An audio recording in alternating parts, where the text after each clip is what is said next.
É assim que ela vai aprender a se comportar. Quando ouvi aquelas palavras ecoarem pela sala de jantar, senti como se alguém tivesse arrancado o chão debaixo dos meus pés. Era como ver a minha própria filha sendo empurrada para dentro de um abismo, enquanto eu, impotente, só conseguia assistir. O som daquele tapa ainda vibra dentro de mim, como um trovão que não se dissipa, um aviso cruel de que aquela noite mudaria tudo para sempre. Meu coração se partiu em pedaços tão pequenos que até hoje não sei se consegui recolher todos. E antes de continuar, quero te perguntar algo. Você já viu alguém que ama ser machucado bem na sua frente e não conseguiu reagir a tempo? Se já passou por algo parecido, escreva nos comentários de onde você está assistindo esta história para eu saber que não estou sozinha. E se nunca viveu nada assim, deixe seu like e se inscreva para acompanhar as próximas partes, porque cada capítulo desta jornada pode ajudar alguém a abrir os olhos antes que seja tarde demais. Meu nome é Maria Soares, tenho 61 anos. Sou advogada especializada em casos de violência doméstica há mais de 3 décadas. Sempre acreditei que estava preparada para enfrentar qualquer situação, até aquela noite. Eu estava na casa da minha filha, Ana, para um simples jantar de domingo. Era para ser uma noite tranquila, cheia de lembranças do meu marido falecido, Paulo. Mas em vez disso, encontrei sorrisos falsos, olhares tensos e uma escuridão silenciosa escondida atrás das paredes daquela casa elegante em Pinheiros. Ali, naquela mesa arrumada com taças de cristal e velas perfumadas, uma verdade cruel se revelou. E tudo começou com uma gota de água caindo sobre a toalha branca. Eu sempre acreditei que conhecia bem a minha filha. Cada pequeno gesto dela, cada olhar que dizia mais do que palavras, cada silêncio que escondia algo que só uma mãe poderia perceber. Mas naquela noite, enquanto eu caminhava pela calçada tranquila de Pinheiros em direção à casa onde Ana morava com o marido, algo dentro de mim começava a apertar como se um fio invisível estivesse sendo puxado devagar demais. Não era uma sensação comum. Era um aviso. Um daqueles avisos silenciosos que só aparecem quando a vida está prestes a virar de cabeça para baixo. A rua estava calma, iluminada pelos postes amarelos que deixavam tudo com aquele ar antigo de fim de domingo. Eu segurei a bolsa com mais força quando parei diante do portão da casa. Parecia maior do que eu lembrava, mais fria, menos viva.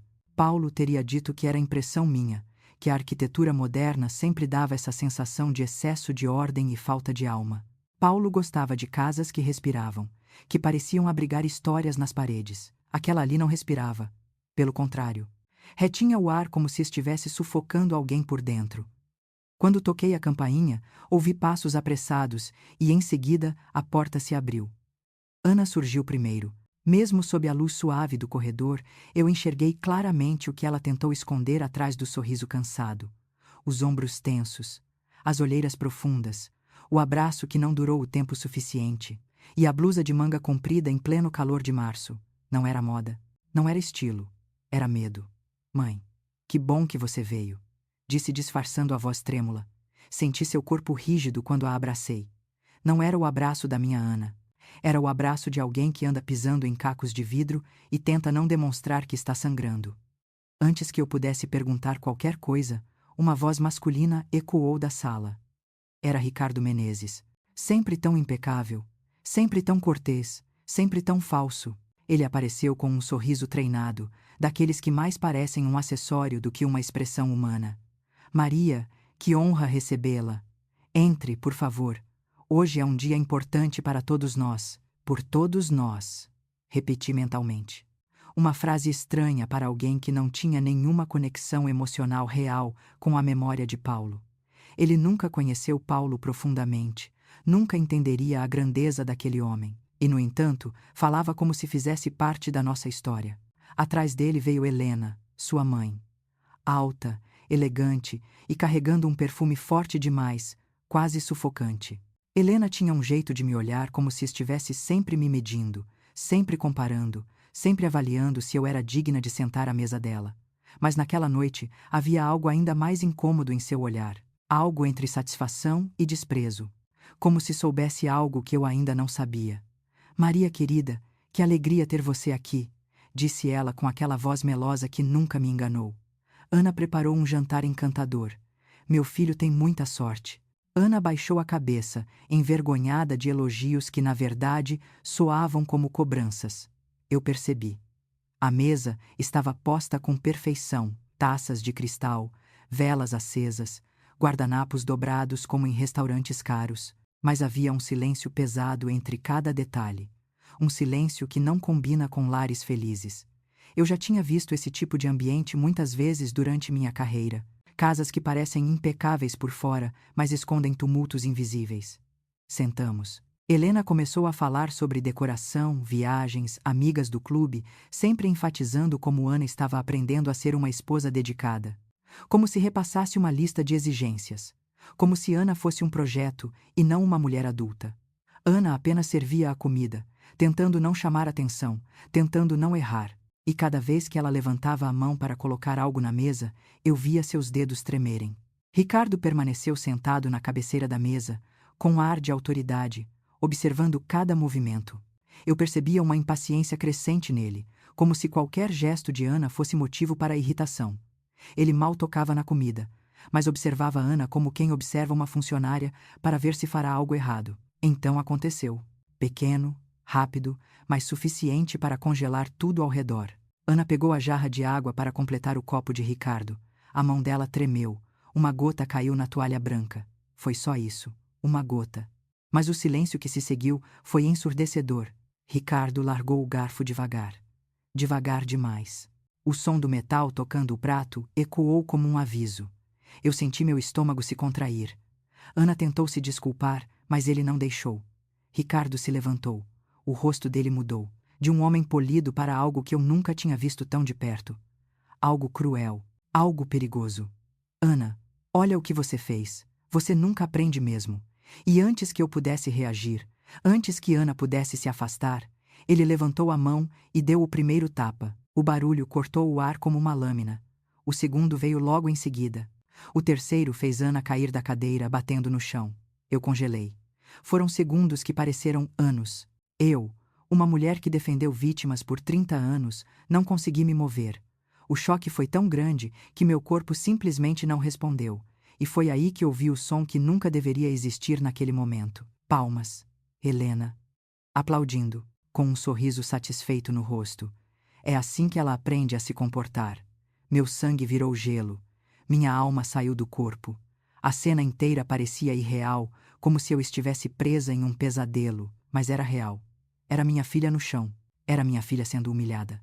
Era minha filha sendo esmagada por duas pessoas que deveriam proteger a família dela, não destruí-la.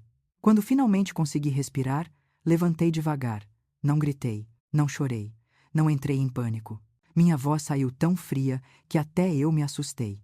Levantei meu celular, disquei o número de delegado Afonso Lima e ativei a gravação. Delegado, estou em uma situação de violência doméstica em flagrante. Preciso de uma viatura imediatamente. Ricardo me encarou com um misto de surpresa e fúria. Helena tentou manter a pose, mas eu vi o medo atravessar seus olhos por um segundo. Eu coloquei o celular em viva voz e olhei diretamente para Ricardo. Repita o que fez. Vamos ouvir juntos. Repita, se tiver coragem. Ele não respondeu. Não precisava. A verdade já estava registrada, e ela ia pesar contra ele.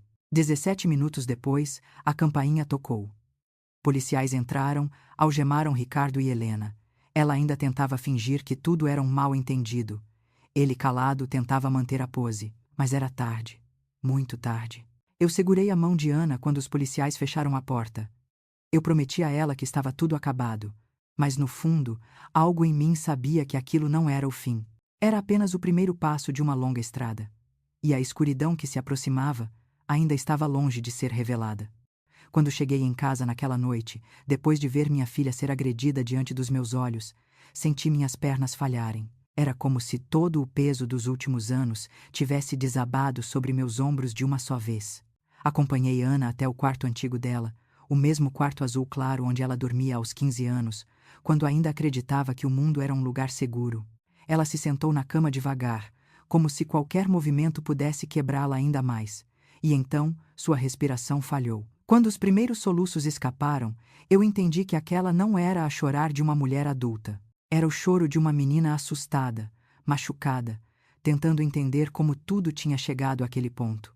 Sentei ao lado dela e peguei suas mãos. Elas estavam frias como gelo. Ana respirou fundo e disse: Mãe, eu preciso te contar tudo. Cada palavra saía com dificuldade, como se o ar estivesse pesado demais para atravessar a garganta dela. Eu permanecia em silêncio. Sabia que qualquer interrupção poderia fazê-la recuar, e eu precisava ouvir tudo. Ela começou pelo início, pela lua de mel em Santorini. Contou que naquela noite, enquanto jantavam com vista para o mar, um garçom chamado Miguel perguntou, com toda a educação do mundo, se a comida estava boa. 1 minuto de conversa normal e inocente.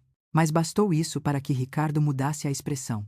No hotel, depois do jantar, ele acusou Ana de flertar com o garçom. Disse que ela tinha sorrido demais, que tinha prestado atenção demais, que Miguel certamente tinha entendido errado porque ela não sabia se comportar como uma mulher casada. Ana disse que ficou tão confusa que pediu desculpas.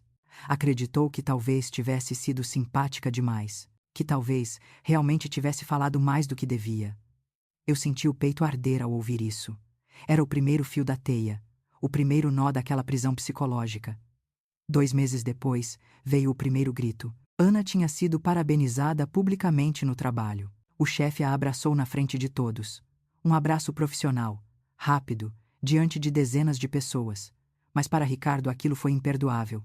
Ele disse que ela o tinha humilhado, que todos tinham percebido que ela estava gostando do abraço, que ela era ingênua demais para saber quando um homem tinha segundas intenções. E então Ana disse algo que me fez perder o ar. Mãe, naquela noite ele me empurrou contra a parede.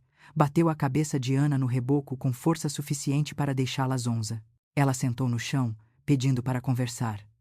Ricardo chorou pouco depois. Pediu desculpas. Disse que ela o deixava inseguro. Disse que era amor demais. E ela acreditou. Porque as vítimas acreditam. Porque querem acreditar. A cada frase, o corpo dela tremia mais. Eu a envolvi nos braços, mas ela afastou delicadamente. Ainda não terminei, mãe. Eu preciso tirar isso de dentro de mim. Eu preciso que você entenda. Ela contou sobre as semanas seguintes, sobre como Ricardo passou a controlar o celular dela, as mensagens, as roupas, até o tom da maquiagem. Contou que ele dizia que ela se arrumava demais para ir trabalhar, que não precisava ficar tão bonita se o objetivo fosse só exercer a profissão, que se ela realmente o amasse, não teria motivos para chamar a atenção de outras pessoas. E então veio Helena, a mãe dele, a mulher que transformou o que era abuso em tradição. Ana disse que da primeira vez que Ricardo deixou um roxo no braço dela, Helena a chamou no quarto, entregou um estojo de maquiagem e disse com naturalidade assustadora: use corretivo amarelo primeiro, depois a base, depois o pó. Assim ninguém vê. Soava como uma instrução de receita culinária. Como se esconder hematomas fosse parte natural da vida de uma esposa. Eu senti uma onda de náusea. Como pode uma mulher, uma mãe, ensinar isso a outra mulher? Como pode normalizar uma violência tão brutal? Ana continuou. Disse que ele quebrou o celular dela porque ela demorou para responder uma mensagem, que ele destruiu uma blusa porque achou que estava decotada demais, que proibiu Ana de ver as amigas porque elas podiam colocá-la contra ele. Disse que era perigoso para o casamento manter amizades que não entendiam a dinâmica de amor deles. Em certo momento, Ana desabou completamente. Se jogou no meu colo, como fazia quando era criança e tinha pesadelos. Entre soluços sufocados, ela disse a frase que mais me machucou em toda a minha vida como mãe. Mãe, eu tive vergonha de te contar.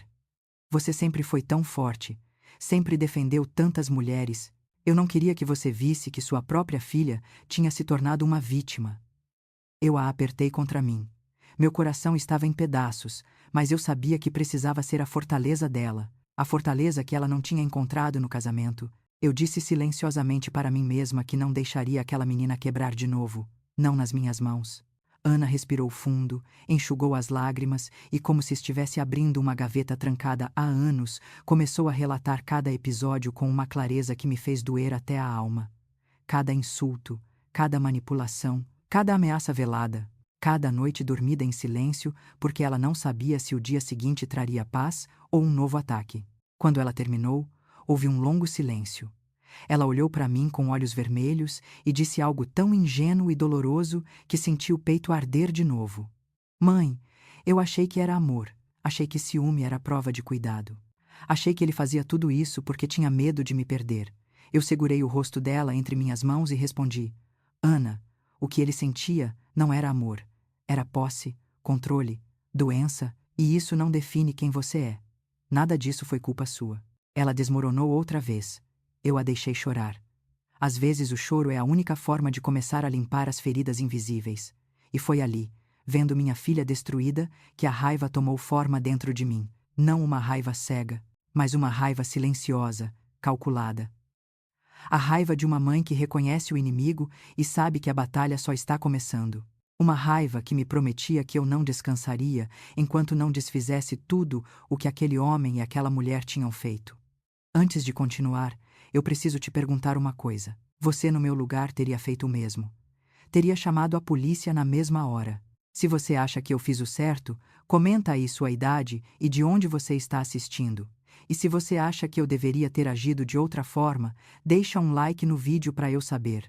E se quiser acompanhar o que vem pela frente, se inscreva no canal, porque o que eu vou contar daqui para frente ainda é mais doloroso e mais revelador.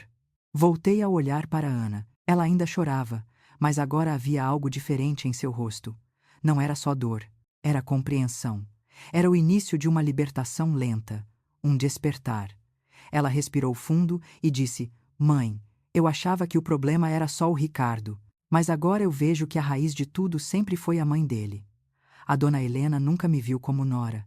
Ela me viu como alguém para moldar, como alguém para sofrer aquilo que ela acredita ser normal. Ela queria que eu fosse como ela, submissa, calada, invisível. Eu senti um arrepio. Porque no fundo eu sabia que era verdade. Ricardo não nasceu violento. Ele foi ensinado, ele foi moldado, ele foi treinado para reproduzir um ciclo doentio que vinha muito antes de Ana entrar nessa história. Eu segurei a mão dela e disse firme: filha, a partir de hoje, ninguém mais te toca, ninguém mais te cala, e ninguém mais te fere sem enfrentar a mãe que você tem. Eu vou lutar por você, e dessa vez, não como advogada, mas como mãe. Ana fechou os olhos e encostou a cabeça no meu ombro. E naquele momento, enquanto ela chorava baixinho, eu tive a sensação de que uma porta estava apenas começando a se abrir. Uma porta que revelaria não só o lado obscuro de Ricardo, mas também a escuridão muito mais profunda que vinha de Helena Menezes. E eu sabia que, quando aquela porta se abrisse por completo, nada seria como antes. Eu não consegui dormir naquela noite. Depois de ouvir cada pedaço da dor da minha filha, eu me sentei sozinha na cozinha, olhando para a xícara de chá que esfriava diante de mim sem que eu tivesse dado um único gole. A mente ia e voltava para cada frase que Ana disse, cada detalhe escondido, cada momento de silêncio que antes eu não tinha conseguido interpretar. Agora, tudo fazia sentido, e esse sentido me corroía por dentro. Ricardo era um homem violento, isso estava claro. Mas havia algo mais profundo, algo obscuro demais para ter nascido apenas dele. Quando Ana mencionou Helena, o nome dela ficou martelando na minha cabeça. Eu já tinha cruzado com mulheres frias, manipuladoras e cruéis ao longo da minha carreira, mas havia algo em Helena que ultrapassava tudo o que eu já tinha visto. Assim que o sol começou a nascer, eu saí de casa. Dirigi até meu escritório e comecei a vasculhar registros antigos. Nada oficial, porque nada sobre aquela família aparecia facilmente. Era como se fossem impenetráveis. A família Menezes sempre exerceu poder discreto, mas constante. Uma influência que se percebia nos sorrisos falsos dos eventos sociais, nos apertos de mão frios das reuniões de negócios, nas amizades convenientes que mudavam destinos. Aos poucos puxei o fio mais antigo que encontrei. O nome de Ramiro Menezes, o pai de Ricardo. O homem que, segundo a versão oficial, tinha morrido ao cair da escada. Eu já tinha visto muitas histórias de acidentes assim. Acidentes entre aspas. Acidentes que eram, na verdade, violência encoberta. Pedi uma cópia do antigo laudo pericial. Tive que usar contatos antigos, favores que nunca imaginei pedir. Quando finalmente recebi o documento, senti meu estômago embrulhar antes mesmo de abrir. Eu sabia que encontraria algo. E encontrei. Os hematomas no corpo de Ramiro não eram compatíveis com uma queda. Havia marcas no braço que lembravam dedos, como se alguém o tivesse segurado com força demais. Havia uma nota manuscrita no rodapé do relatório feita pelo investigador da época. Lesões não condizentes com acidente doméstico. Sem provas suficientes. Caso encerrado. Eu fechei o laudo com força. Não havia dúvida. Ramiro não tinha morrido por acaso. Ramiro tinha morrido porque vivia ao lado de Helena. O telefone tocou. Era Clara, minha assistente, preocupada com minha ausência. Eu tentei responder normalmente, mas minha voz saiu áspera demais. Ela percebeu que algo estava muito errado, mas eu pedi que me desse tempo. Eu precisava montar aquele quebra-cabeça antes que o mundo começasse a desabar de vez. Naquela tarde, resolvi ir pessoalmente até o bairro onde Ramiro e Helena moravam antes de toda a fortuna deles se transformar na força que são hoje. Andei pelo quarteirão, observei pessoas entrando e saindo de padarias e pequenos comércios, até que encontrei uma senhora varrendo a calçada. Perguntei de forma casual se ela conheceu a família. O olhar dela mudou na hora, o tipo de olhar que carrega anos de silêncio, medo antigo. Ela olhou ao redor como se alguém pudesse ouvi-la. Conheci sim. Eles eram complicados, disse quase num sussurro. Complicados. A palavra pesou no ar. Insisti um pouco mais. Perguntei sobre Ramiro. A mulher hesitou, mas respirou fundo, e disse que lembrava das noites com gritos abafados. Não era comum, mas também não era raro. Disse que Helena era firme demais, controladora demais, aquele tipo de mãe que nunca abraça, e que o menino Ricardo vivia assustado, mas ninguém sabia se era por causa da escola ou por causa de casa. Antes que eu pudesse perguntar mais, a mulher simplesmente calou a boca, mudou de assunto, disse que tinha que voltar para dentro, e entrou, fechando o portão com pressa. O medo dela dizia tudo. Era o medo de quem viu, mas não pode provar. O medo de quem sabe que mexer com alguém poderoso traz consequências. Voltei para o carro com o coração apertado. A sombra que envolvia Helena era maior do que eu imaginava. E se aquele passado era verdade, ele certamente moldou o que Ricardo se tornou. Enquanto dirigia de volta para casa, a mente não parava de repetir a mesma pergunta. Como deixei Ana entrar nessa família? Como não o percebi antes? A dor era cortante, mas agora eu sabia. Sabia que Helena era o centro de tudo. Sabia que a crueldade dela era tão vasta que tinha destruído o marido, criado um filho violento, e agora havia tentado destruir a minha filha também. Quando cheguei em casa, Ana estava no sofá, abraçada a um cobertor, o rosto ainda inchado, as olheiras profundas. Me aproximei com calma. Ela levantou os olhos para mim e disse: Mãe, você saiu cedo. Onde foi? Eu respirei fundo. Eu não queria que ela se preocupasse, não naquela fase frágil, mas também não podia mentir. Fui entender quem é a mulher que te criou para sofrer. Ana baixou os olhos. Sabia de quem eu falava. Sabia que Helena era um nome que ainda doía ouvir. Então ela me contou algo que ainda não tinha tido coragem de dizer. Mãe, ela nunca me chamou pelo nome. Nunca. Sempre dizia menina, ou voce, ou sua ingrata, como se eu fosse um objeto da casa. E quando Ricardo me machucava, ela dizia que era exagero meu, que todo casamento tem isso, que era minha responsabilidade deixá-lo feliz. Eu senti o sangue ferver. Como pode uma mulher repetir a dor que viveu? Como pode repassar a violência como se fosse um manual de vida? Ana contou outra coisa. Algo pequeno, mas decisivo. Disse que um dia encontrou uma caixa antiga no closet de Helena, cheia de cartas rasgadas. Partes de textos escritos por Ramiro, trechos falando sobre deixar a casa, sobre ter medo, sobre sofrer, mas nunca encontrou cartas inteiras. Apenas pedaços. Como se Helena tivesse destruído qualquer vestígio da verdade. Eu fechei os olhos por um segundo. Era claro. Helena apagava tudo o que pudesse incriminá-la. E o que ela apagava em casa, tentava apagar no presente também, inclusive na vida da minha filha. Abracei Ana devagar. Ela estava cansada, destruída por dentro, mas naquele abraço eu senti algo que não tinha sentido em muito tempo. Determinação. A minha e a dela começando a nascer. O tipo de determinação que só surge quando a máscara do inimigo cai. E agora, a máscara de Helena tinha caído inteiramente para mim. Antes que Ana adormecesse, ela segurou minha mão e disse algo que me deixou em silêncio. Mãe, eu acho que ela não fez só isso com o marido. Eu acho que tem coisa pior, tem coisa que ela nunca deixou ninguém descobrir. Eu senti um arrepio subir pela espinha. Não porque eu duvidasse, mas porque eu, no fundo, sabia. Sabia que quando mexemos em um passado tão escuro, encontramos mais do que esperávamos. E naquele momento, pela primeira vez, senti que estava prestes a abrir uma porta que poderia mudar tudo. Eu apenas respondi: vamos descobrir juntas. Mas por dentro, eu sabia que o que viria a seguir não seria fácil. E, principalmente, não seria seguro. O passado de Helena estava voltando à superfície. E o que eu encontraria depois? Ainda era um mistério que eu não estava preparada para encarar. Eu sempre soube que mexer com pessoas poderosas era como cutucar um animal ferido. Ele não recua, ele avança, ele ataca. E foi exatamente isso que aconteceu assim que comecei a tocar nas feridas da família Menezes. A violência que eles tinham escondido durante anos começou a emergir, e as consequências vieram com uma rapidez que me tirou o fôlego. Na manhã seguinte às minhas investigações sobre Helena, acordei com o som insistente do meu celular tocando sem parar. Quando atendi, ouvi a voz trêmula de Clara, minha assistente. Maria, aconteceu uma coisa estranha. Você viu o site de notícias. Meu coração apertou. Entrei rapidamente no navegador. E lá estava. Uma matéria de página inteira com uma foto minha tirada numa palestra antiga. A manchete dizia: Maria Soares responde a acusacóis de fraude fiscal e abuso de autoridade. Li as palavras 1, 2, 3 vezes. Eu, que sempre conduzi minha vida com integridade, agora era alvo de uma campanha de difamação. Clara respirou fundo do outro lado da linha.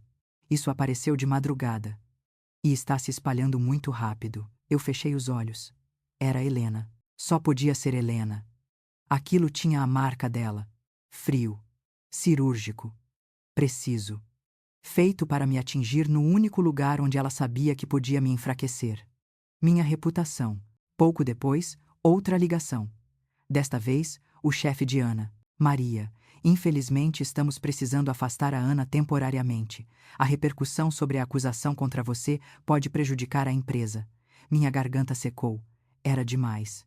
Helena não só estava tentando me destruir, mas também queria isolar Ana. Queria quebrá-la. Queria enfraquecer qualquer chance de reconstrução.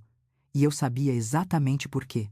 Mulheres como Helena não aceitam perder controle. Não aceitam que suas vítimas escapem. Quando desliguei, fui até a sala onde Ana estava. Ela sentava no sofá, com os olhos fixos na parede. Parecia outra pessoa. Parecia alguém vivendo em estado de alerta constante. Eu sentei ao lado dela. Filha, preciso te contar uma coisa. Estão espalhando mentiras sobre mim. Ana arregalou os olhos. Não, mãe, não, isso é culpa minha. Tudo isso é por minha causa. Eu devia ter saído daquela casa antes. Eu segurei suas mãos. Ana, isso é culpa deles. Só deles. E eu não vou permitir que você se culpe por algo que não fez. Ela respirou fundo, mas as lágrimas já caíam. Eu a abracei. Não era um abraço de consolo. Era um abraço de proteção. Eu não iria permitir que Helena arrancasse mais nada da minha filha. Nada. À tarde, eu mesma fui chamada para depor no conselho da OAB sobre uma denúncia anônima. Eles queriam me ouvir sobre suposta quebra de ética. Sentei diante dos membros da comissão e contei a verdade com calma. Mas eu sabia. Sabia que alguém estava por trás de tudo e que esse alguém estava assistindo cada movimento meu. Depois da reunião, encontrei Roberto Farias, meu contador há anos. Ele se aproximou com um envelope nas mãos. Maria, encontrei isso. E acho que você precisa ver. Dentro do envelope havia cópias de falsas declarações bancárias em meu nome. Documentos que nunca assinei. Movimentações que não eram minhas. Era uma tentativa clara de incriminar-me. Roberto olhou para mim, preocupado. Isso é trabalho de profissional. Alguém pagou caro para fazer isso parecer real. Eu senti uma mistura de raiva e medo. Raiva de ser alvo. Medo do poder invisível que agia nas sombras. Mas em nenhum momento duvidei da origem. Isso tinha o cheiro de Helena Menezes. Ela sabia onde me atingir. Sabia como me desmontar. E estava fazendo isso com um prazer meticuloso. Voltei para casa exausta. Ana estava na cozinha preparando chá, algo que sempre fazia quando estava nervosa. O cheiro de camomila enchia o ambiente, tentando trazer uma tranquilidade que parecia impossível naquele momento. Ela me entregou a xícara e disse: Mãe, Helena vai acabar com nossas vidas. Você sabe disso, não sabe? Eu respirei fundo. Sabia. Mas também sabia outra coisa. A verdade sempre encontra um caminho. Sempre. Sentei-me com ela na mesa. Expliquei tudo o que havia acontecido: as acusações, os documentos falsos, o afastamento dela do trabalho. O impacto estava claro nos olhos de Ana. Não era surpresa, era medo. Mãe, e se ela fizer pior? E se ela vier atrás da gente? Eu toquei seu rosto. Filha, ela já está vindo. Mas agora somos nós duas, e ela não vai vencer. Naquela noite, decidi que não podia mais agir apenas com cautela. Precisava enfrentar aquilo de frente. Liguei para o delegado Afonso Lima. Ele me atendeu quase de imediato. Maria, já estava esperando sua ligação. Recebemos denúncias semelhantes. E adivinha quem está envolvido? Helena Menezes. O nome era um peso que já não surpreendia mais. O delegado explicou que aquela família tinha amigos em setores importantes e que casos envolvendo o nome dos Menezes frequentemente desapareciam misteriosamente. Mas dessa vez seria diferente. Dessa vez havia provas. Havia minha denúncia. Havia a agressão registrada. Havia a tentativa de silenciar a vítima. E agora havia também as difamações contra mim. Maria, cuidado. Eles não brincam. Mas não vamos abandonar vocês. Pode confiar. Agradeci. Mas mesmo com o apoio dele, eu sabia que a tempestade estava só começando. Ao voltar para casa, encontrei Ana dormindo no sofá, encolhida como alguém tentando se esconder do mundo. Fiquei observando minha filha por alguns segundos. A luz fraca da sala iluminava o rosto dela, e eu pude ver que a dor ainda estava ali, em cada traço. Ana não era mais a menina alegre que eu deixei casar acreditando que seria feliz. Ela tinha sido quebrada, lentamente. Mas agora, pela primeira vez, eu conseguia ver um brilho diferente. O brilho de quem começa a enxergar a verdade, e a verdade, por mais dolorosa que fosse, libertava. Antes de desligar as luzes, olhei pela janela. A rua estava silenciosa, mas eu senti. Senti como se estivesse sendo observada. Como se a sombra de Helena estivesse à espreita. Não era paranoia, era instinto. O tipo de instinto que só uma mãe desenvolve quando o inimigo se aproxima. Subi as escadas devagar. Cada passo parecia carregar um peso invisível. Ao chegar no meu quarto, sentei na cama e tentei respirar fundo. Mas a verdade era que algo estava me incomodando desde cedo. Algo que eu não conseguia nomear. Algo que parecia prestes a se revelar. Peguei o celular para desligar, mas antes que eu pudesse fazer isso, ele vibrou. Uma mensagem. Número desconhecido.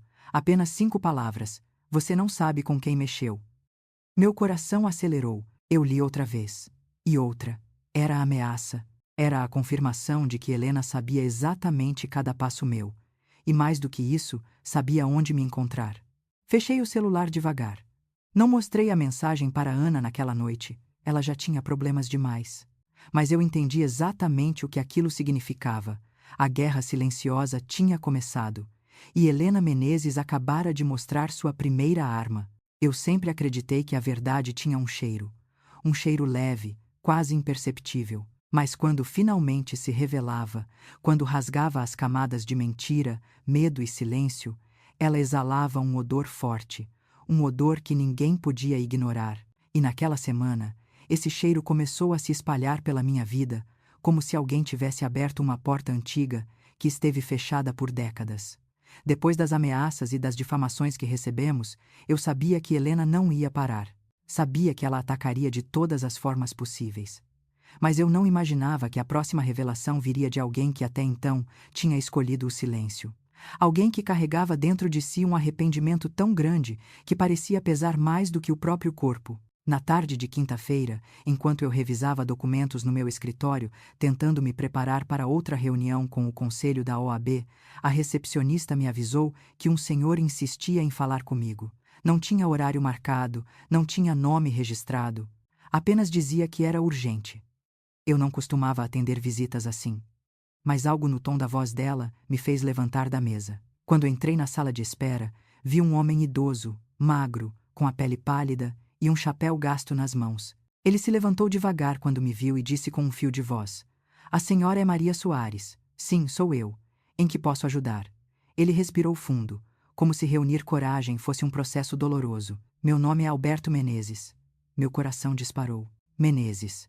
O mesmo sobrenome de Helena. O mesmo sobrenome de Ricardo. O mesmo sobrenome que vinha arrastando minha filha para um abismo obscuro. Ele continuou: Sou primo de Ramiro, o marido dela, o que morreu. Eu indiquei a sala ao lado, pedi para ele se sentar. Suas mãos tremiam quando coloquei um copo de água à frente dele. Por que o senhor veio até mim? Ele abaixou a cabeça. Porque já carreguei esse peso por tempo demais. Então ele abriu a pasta velha que trouxera e tirou de dentro uma série de papéis amarelados, fotos antigas, cartas e, por fim, um pendrive pequeno e arranhado. Isso é tudo o que consegui guardar antes que ela destruísse o resto. O silêncio que seguiu foi tão pesado que parecia ocupar o espaço inteiro da sala. Eu senti meu corpo ficar rígido. Afinal, eu sabia que aquilo não era apenas memória. Era prova. Ele começou a falar. Ramiro não caiu da escada. Ramiro tentou fugir. Meu coração apertou. A confirmação que eu temia estava ali. Alberto continuou. Eu o vi na noite anterior. Ele estava desesperado. Me disse que não aguentava mais. Que Helena era outra pessoa. Que ela não dormia. Que ficava andando pela casa como um fantasma. Que vigiava tudo. Que controlava tudo. Ele dizia que ela tinha perdido o limite. Que ele precisava sair antes que algo pior acontecesse. As mãos de Alberto tremiam mais. No dia seguinte, ele estava morto, caído no pé da escada. O laudo dizia: acidente. Mas eu sabia. Eu sabia que não tinha sido um acidente. Eu engoli em seco. Por que o senhor nunca denunciou? Ele olhou para mim com olhos cansados. Porque ela me ameaçou. Ameaçou minha família. Disse que eu seria o próximo. E eu acreditei. Todos acreditavam. Ela tinha olhos de quem cumpre o que promete. Então, finalmente, ele empurrou os papéis na minha direção. Mas quando soube o que Ricardo fez com sua filha, eu não consegui mais ficar calado. Eu sei que pequei pelo silêncio, e sei que talvez seja tarde. Mas quero consertar o que ainda posso. Eu abri o pendrive. Ali dentro havia gravações antigas. Ramiro falando baixinho, tremendo de medo, contando que tinha descoberto algo sinistro na vida de Helena. Algo que pretendia revelar para o primo. Trechos curtos, cortados, mas reais. Eu senti um arrepio percorrer minha espinha. Não era apenas violência doméstica. Não era apenas manipulação. Havia algo mais. Algo que Ramiro tinha descoberto e que o havia condenado. Quando levantei os olhos, vi lágrimas escorrendo pelo rosto de Alberto. Ela destruiu o Ramiro e destruiu o Ricardo também. Ele não era assim quando criança. Ele era doce, tímido, tinha medo da própria sombra. E ela transformou esse medo em arma, fez dele um reflexo do que ela era. Eu respirei fundo. Era como se cada palavra dele revelasse uma camada a mais do monstro que eu estava enfrentando. Antes de sair, Alberto colocou a mão sobre meu braço. Faça justiça por eles. Eu não tive coragem, mas você tem. Quando ele foi embora, fiquei sozinha na sala por longos minutos. O peso daquela pasta parecia esmagar a mesa. Eu sabia que aquilo mudava tudo. Helena não era apenas manipuladora. Ela era alguém que desfigurava vidas, que moldava a dor conforme sua vontade, que não permitia que ninguém escapasse do seu controle. Voltei para casa ainda atordoada. Encontrei Ana na sala assistindo televisão sem realmente prestar atenção. Quando me viu, tentou sorrir, mas o sorriso não alcançou os olhos. Mãe, você parece cansada. Está tudo bem? Sentei ao lado dela. Filha, preciso te contar uma coisa. Algo importante. Ela abaixou o volume e virou-se para mim.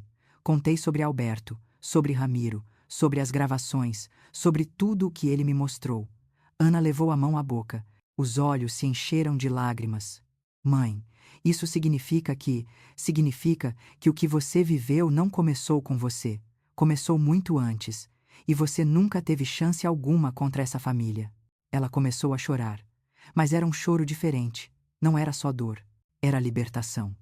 A compreensão de que ela não era fraca, de que ela não era culpada, de que tudo aquilo tinha sido uma cadeia de violência que vinha de gerações. Eu a abracei forte. Agora você entende. Você não foi escolhida por fraqueza. Você foi escolhida porque é forte demais. E eles sabiam que precisavam quebrar você. Mas você está aqui. Você sobreviveu. E nós vamos colocar um fim nisso. Ana respirou fundo. O olhar dela ganhou firmeza. O que vamos fazer agora? Eu segurei as mãos dela. Agora vamos usar tudo. Provas, testemunhos, laudos. Nada disso vai ficar no escuro. A verdade vai aparecer. Mas eu não disse a ela o que também estava sentindo. uma inquietação estranha. Porque junto com as provas, junto com as vozes do passado, veio também a sensação de que Helena perceberia, e quando pessoas como ela percebem que a verdade está chegando, elas não recuam, elas atacam. Enquanto eu guardava os papéis em uma pasta, ouvi meu celular vibrar na mesa. Pensei que fosse Clara ou talvez o delegado, mas quando olhei para a tela, senti minha pele arrepiar. Número desconhecido. De novo. Dessa vez não havia palavras. Apenas um áudio curtíssimo, de poucos segundos. Quando pressionei para ouvir, o som veio suave, quase sussurrado. Uma voz feminina, baixa, firme. Você está cavando a própria cova. Meu coração gelou. Reconheci na hora. Era Helena. E isso só significava uma coisa. Ela sabia que eu tinha descoberto a primeira parte da verdade. O que eu não sabia ainda era o que estava prestes a vir depois. Eu não consegui dormir depois daquele áudio. A voz de Helena ecoava na minha cabeça como um aviso sombrio. Você está cavando a própria cova. Eu sabia que não era uma ameaça vazia. Helena nunca falava sem intenção. Cada palavra dela era calculada. Cada movimento, planejado. E agora ela sabia que eu tinha em minhas mãos algo capaz de derrubar sua máscara. Isso significava apenas uma coisa. Ela viria para cima, e eu precisava estar pronta. Passei a madrugada inteira andando pela casa, olhando pela janela de tempos em tempos para conferir se havia algo estranho lá fora. Não era paranoia, era instinto. Aquele instinto que só surge quando sentimos que estamos sendo observadas. Que alguém conhece nossos passos antes mesmo de darmos. Às 6 da manhã, Ana acordou e me encontrou na cozinha, sentada com uma xícara de café fria nas mãos. Mãe, você está acordada desde ontem. Não está. Eu tentei sorrir, mas não consegui esconder o cansaço. Estou. Mas estou bem, só preocupada. Ana sentou ao meu lado. É sobre o áudio. Assenti. Ela pegou minha mão e disse algo que me deixou orgulhosa e ao mesmo tempo com o coração apertado. Mãe, eu não vou fugir mais. Não vou me esconder. Se ela quer guerra, então ela escolheu a família errada. Eu senti um nó na garganta. Minha filha, a menina que passou anos sendo esmagada pelo medo, agora começava a recuperar o próprio nome, a própria voz, a própria força. Mas ainda assim, o que aconteceu naquele fim de tarde me mostrou que Helena não só estava observando, como também estava pronta para agir. Era por volta das 8 da noite, quando o interfone tocou. Eu estava na sala, revisando novamente os documentos de Alberto. Ana estava preparando o jantar. Quando atendi, a voz veio clara. Dona Maria, uma entrega para a senhora. Precisa assinar. Eu não tinha pedido nada. Nada mesmo. Mas antes que eu pudesse perguntar quem tinha enviado, a campainha tocou. O coração disparou. Ana veio correndo da cozinha. Quer que eu abra? Não, eu abro. Quando abri a porta, não havia ninguém. Apenas uma caixa média, embrulhada de forma simples, deixada no chão. O corredor estava silencioso. O elevador parado no último andar era como se alguém tivesse subido, deixado a caixa e ido embora em segundos. Trouxe a caixa para dentro. O peso era leve demais. Senti um arrepio subir pela espinha. Ana ficou atrás de mim, nervosa. Mãe, talvez seja melhor não abrir. Eu pensei a mesma coisa, mas alguma coisa me dizia que aquela caixa não podia ser ignorada. Peguei uma tesoura e cortei a tampa devagar. Quando abri, senti algo dentro de mim cair no vazio. Lá dentro havia apenas um objeto, um porta-retrato, e dentro dele, uma foto minha com Ana, tirada anos atrás em uma praia. Uma foto feliz, uma foto limpa. Mas a moldura estava arranhada, e no vidro, com uma letra fina, havia uma frase escrita com marcador vermelho.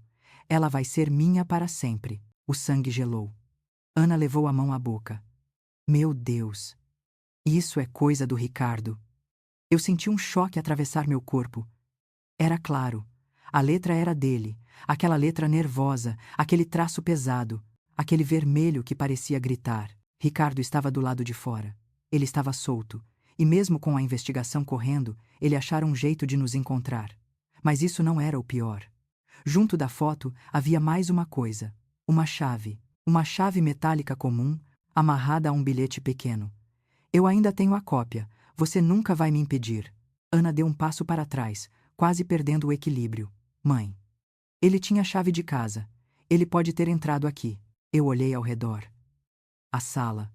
O corredor, as portas, tudo parecia normal. Mas a sensação de invasão era sufocante, como se o ar tivesse sido tomado por um intruso invisível. Peguei o telefone na mesma hora e liguei para o delegado Afonso Lima. Ele atendeu rapidamente. Delegado, ele esteve aqui. Ricardo chegou até a porta do meu apartamento. Ele deixou uma caixa com uma ameaça. O delegado ficou em silêncio por alguns segundos. Depois respondeu com uma voz séria. Maria, vamos mandar uma viatura imediatamente. Não abra a porta para ninguém. E veja se há sinais de arrombamento. Eu fiz o que ele mandou. Nada parecia fora do lugar, o que só deixava tudo ainda mais assustador. Ricardo não precisava arrombar nada. Ele tinha chave. Ele tinha acesso. Ele tinha controle. 20 minutos depois, a polícia chegou. Ana estava tremendo. Eu tentava manter a calma, mas sabia que por dentro tudo estava prestes a desabar. Os policiais analisaram a caixa, tiraram fotos, recolheram impressões digitais. Um deles me chamou, Dona Maria. Esse bilhete foi escrito recentemente. E não foi escrito aqui. Parece que ele planejou isso. Planejou. Essa palavra pesava como pedra. Quando os policiais foram embora, o apartamento ficou em silêncio. Mas não era um silêncio normal, era um silêncio tenso, vivo, como se as paredes estivessem ouvindo. Ana se sentou no sofá. Mãe, eu não aguento mais. Ele está jogando com a minha mente. Ele sabe onde eu moro, onde eu durmo. Ele pode entrar aqui a qualquer momento. É como se ele estivesse dentro da minha cabeça, rindo da nossa fraqueza. Eu sentei ao lado dela. Filha, eu sei que é difícil, mas agora temos provas. Ele se expôs. E isso vai acelerar o processo. Não vamos recuar. Não agora. Ela balançou a cabeça, enxugando as lágrimas. Eu só queria que tudo isso acabasse. Eu toquei seu rosto. E vai acabar, eu prometo. Mas a noite ainda não tinha terminado, nem de longe. Por volta das 11, eu estava no meu quarto revisando algumas anotações quando ouvi um barulho seco na sala. Era algo pequeno. Um objeto caindo. Fui até o corredor e encontrei Ana parada no meio da sala, segurando algo nas mãos. O rosto dela estava pálido, os olhos arregalados. Mãe, olha isso. Nas mãos de Ana havia um pequeno chaveiro. O chaveiro que ela jurava ter perdido semanas antes, quando ainda morava com Ricardo. Era um chaveiro simples. Um presente meu. Um símbolo de proteção. Ricardo tinha roubado o chaveiro dela. Guardado. E agora o devolvera. Não aqui, mas na sacada. Fui até a sacada devagar. E lá estava. No chão, em cima da mesa da varanda, protegido do vento, colocado lá, com intenção clara. Ele esteve aqui dentro. Ana se apoiou na parede, respirando fundo, quase sem conseguir puxar o ar. Eu não sei como ele entrou, eu não sei quando. Ele pode ter entrado antes. Pode ter entrado enquanto dormimos. Mãe, isso não é normal. Isso não é só violência, isso é perseguição. Ele vai destruir a gente. Eu a abracei com força, e naquele momento entendi que Ricardo estava enlouquecendo. Ele não aceitava perder. Não aceitava ser exposto. E estava disposto a cruzar qualquer linha para recuperar o poder que acreditava ser seu. Mas nem isso me preparou para o que aconteceu no dia seguinte. De madrugada, enquanto Ana finalmente dormia, meu celular vibrou com uma nova mensagem. Era do delegado. Maria, precisamos conversar. Encontramos algo importante. Algo que muda tudo. Eu li aquelas palavras e senti um arrepio, porque sabia. Sabia que o que viria a seguir não seria apenas sobre Ricardo. Seria sobre algo maior, algo mais profundo, algo que Helena vinha escondendo por anos. E no fundo, compreendi que estávamos apenas no início da parte mais perigosa de toda essa história. Eu sabia que aquele dia chegaria. Desde o momento em que vi minha filha caída no chão, com o rosto queimando após os tapas de Ricardo, eu sabia que a justiça teria de ser feita.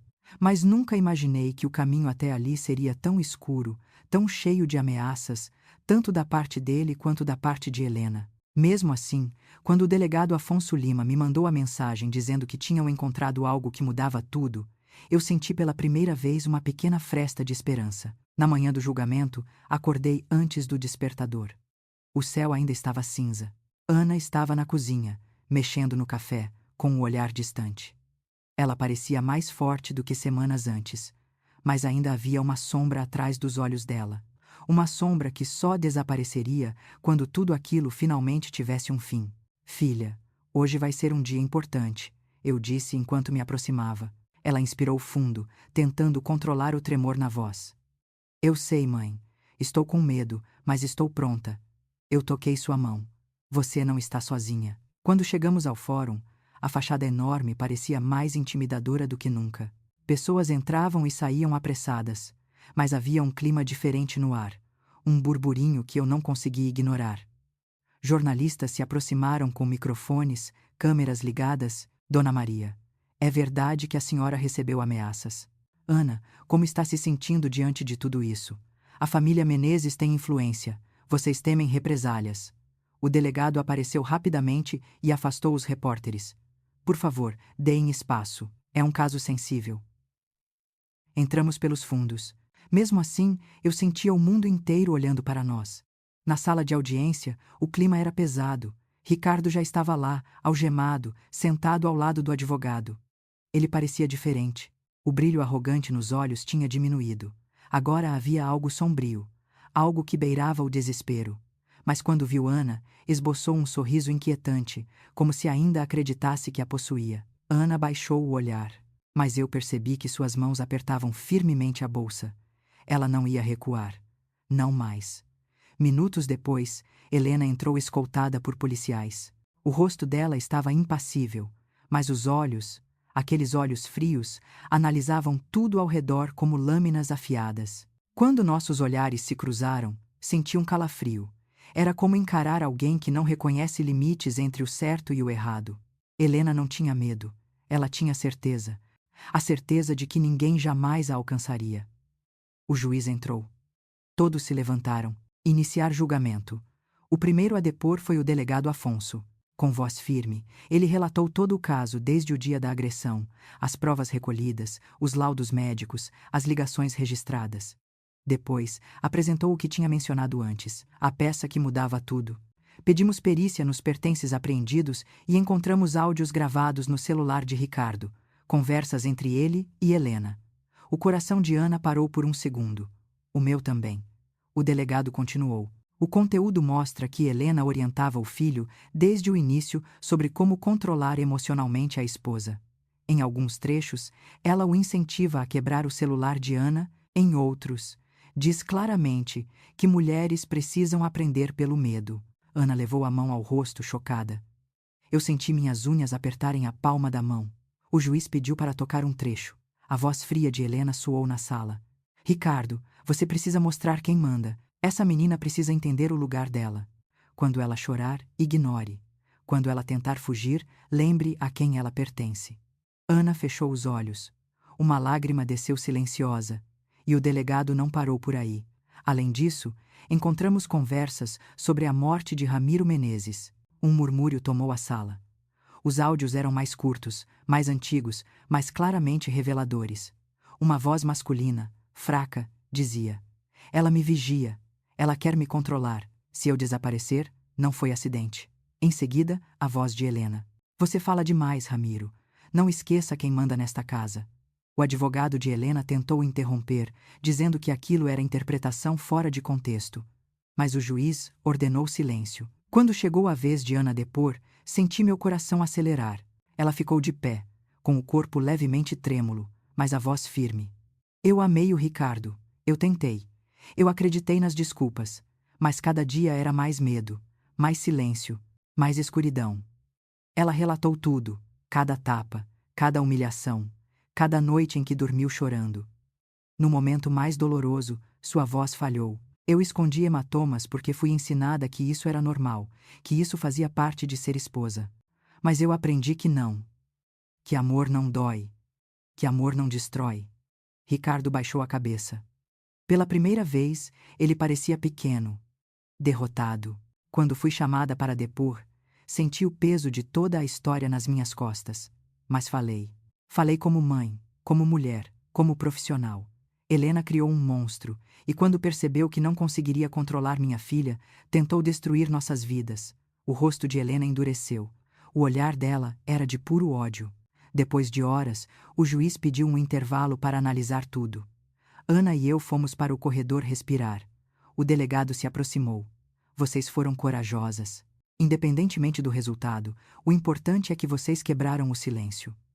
Ana assentiu, enxugando o rosto. Ricardo foi chamado de volta à sala e, minutos depois, a porta se abriu para todos retornarem. O juiz começou.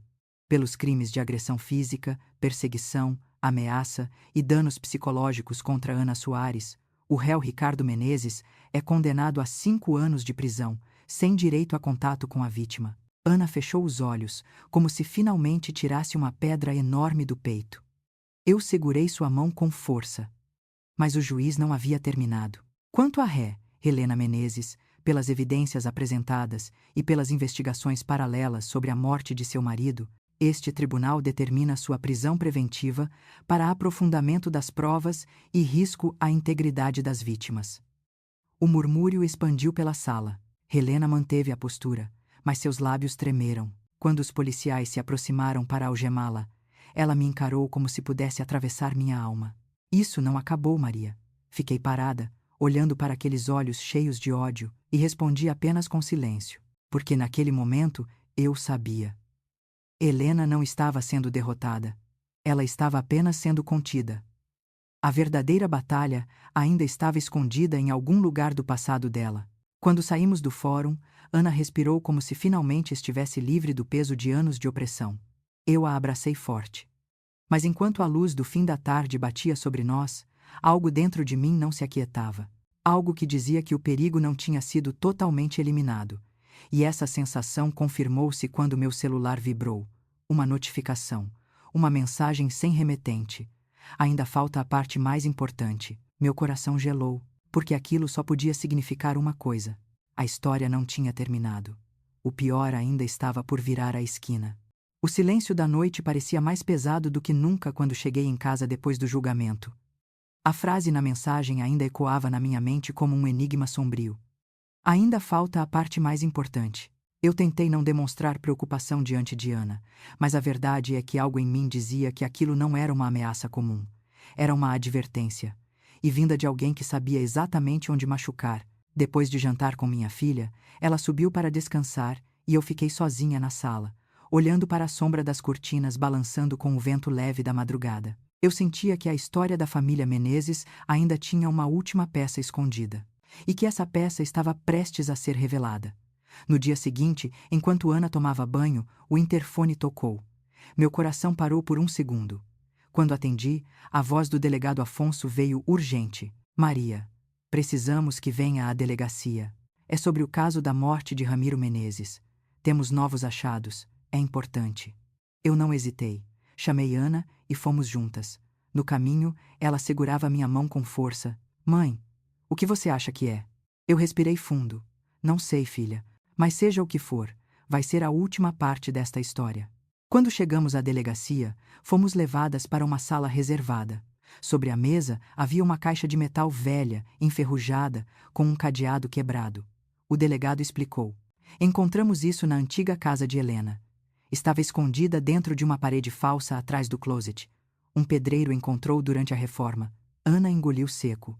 Afonso abriu a caixa, lá dentro havia cartas, fotos antigas, um caderno pequeno com páginas amareladas e um envelope lacrado com o nome de Ramiro. Eu senti minhas mãos tremerem enquanto Afonso começava a explicar. Pelo que entendemos, Ramiro mantinha um diário, e tudo indica que ele registrou parte do que vivia com Helena. Isso aqui pode ser a chave para entender completamente a dinâmica daquela família. Ele abriu o caderno e começou a ler trechos. Helena acorda e anda pela casa como se caçasse algo. Diz que ninguém tira nada dela, nem eu. Eu li aquilo e senti um calafrio. Outro trecho. Ela gritou comigo hoje diante de Ricardo. Disse que eu enfraqueço o menino, que ele precisa aprender que as mulheres existem para servir. Ana levou a mão à boca. O delegado continuou. E então veio o último trecho, o mais perturbador. Se algo acontecer comigo, não foi acidente. Ela disse que, se eu afastar o Ricardo dela, eu morro primeiro. Depois alguém mais morre. Depois o menino fica sozinho, e ela vence. O silêncio tomou conta da sala. Eu senti meu corpo gelar. Era a confirmação do que sempre suspeitei, mas havia algo mais. Afonso entregou o envelope lacrado para mim. Maria, achamos que isso foi escrito por Ramiro pouco antes de morrer. Ele deve ter escondido na caixa sem que Helena percebesse. Abri o envelope com cuidado. Dentro havia uma carta escrita com pressa. Se você está lendo isso, significa que ela me encontrou. Ela me disse que não preciso mais tentar, que as coisas serão como ela quiser. Mas eu ouvi algo, algo sobre a Ana. Eu travei. Olhei para a Ana. Ela estava imóvel. Continuei lendo. Ela disse que o Ricardo vai repetir tudo que aprendeu, que ele vai destruir a mulher que escolher e que ninguém vai impedir, porque o medo é hereditário, o controle também. A letra ficava mais trêmula. Eu tentei escapar para avisar alguém. Fui até o quarto de Alberto, mas não consegui entrar. Helena me pegou. Ela disse que eu falei demais. E então, no fim, apenas 2 palavras. Perdoe-me. Eu senti a carta cair das minhas mãos. Ana chorava em silêncio, as lágrimas escorrendo sem resistência. O delegado completou. Isso muda completamente o caso. Não é só violência, é um ciclo. É uma linhagem construída sobre medo e manipulação. E agora temos prova concreta de que Ramiro tentou denunciar antes de morrer. Saímos da delegacia em silêncio. O sol batia forte, mas parecia que uma sombra caminhava atrás de nós. Cada passo parecia mais pesado, mas ao mesmo tempo mais firme. Quando chegamos em casa, Ana se sentou no sofá e me chamou. Mãe, senta aqui comigo. Eu sentei. Ela respirou fundo e disse: Eu não quero que minha vida termine com a história dessa família. Eu quero começar de novo. Eu quero me reconstruir. E quero que a senhora esteja comigo em cada passo. Eu senti as lágrimas queimarem meus olhos. Sempre estarei, filha. Ela sorriu pela primeira vez em muito tempo. Algumas semanas se passaram. Ricardo foi oficialmente transferido para cumprir pena. Não havia mais como escapar. As provas eram incontestáveis. Quanto a Helena, seu estado piorou na prisão. A pressão, a exposição e as investigações contínuas a levaram a sofrer um AVC. Sobreviveu, mas perdeu parte dos movimentos e da fala. Agora vivia em uma cadeira de rodas, dependente dos mesmos cuidados que passou a vida negando aos outros. O que restava dela era apenas um corpo preso a um passado que ninguém mais temia. O tempo passou devagar, mas Ana começou a recuperar partes de si mesma. Voltou a trabalhar, retomou hobbies antigos, reencontrou amigas. Ela ria de novo. Mas o mais belo foi vê-la construir um relacionamento saudável com Daniel. O médico gentil que sempre demonstrou respeito e calma. Nada de poses, nada de controle, apenas presença. Um dia, ela chegou em casa com os olhos brilhando. Mãe, eu e o Daniel estamos pensando em viajar, em começar algo novo, em deixar para trás tudo que nos fez sofrer. Eu segurou sua mão. Faça isso, viva. Você merece. Naquela noite, sentei na varanda, olhando para a cidade iluminada, e senti algo que há muito tempo não sentia: paz. A história tinha sido dura, cruel. Quase nos levou embora. Mas sobrevivemos. E sobrevivemos juntas. Antes de ir dormir, liguei a câmera do meu celular e comecei a gravar. Minha voz saiu calma. Se você está ouvindo isso, saiba que ninguém merece viver no silêncio do medo. Que nenhuma mulher nasceu para ser controlada, machucada ou apagada. Nós merecemos viver inteiras, livres, com dignidade. Respirei fundo e acrescentei: se essa história te tocou, deixe seu like, se inscreva no canal e compartilhe com quem precisa ouvir isso. Às vezes uma história salva uma vida. Às vezes um vídeo abre os olhos de alguém antes que seja tarde. Desliguei a gravação. Ao entrar no quarto, vi Ana dormindo, tranquila, finalmente tranquila. E entendi, com uma clareza profunda, que aquele era o fim de um ciclo. Não o fim da dor, não o fim das lembranças, mas o começo de uma vida nova. Para ela, para mim, para a verdade. A verdade que, apesar de tudo, sempre encontra um jeito de vencer.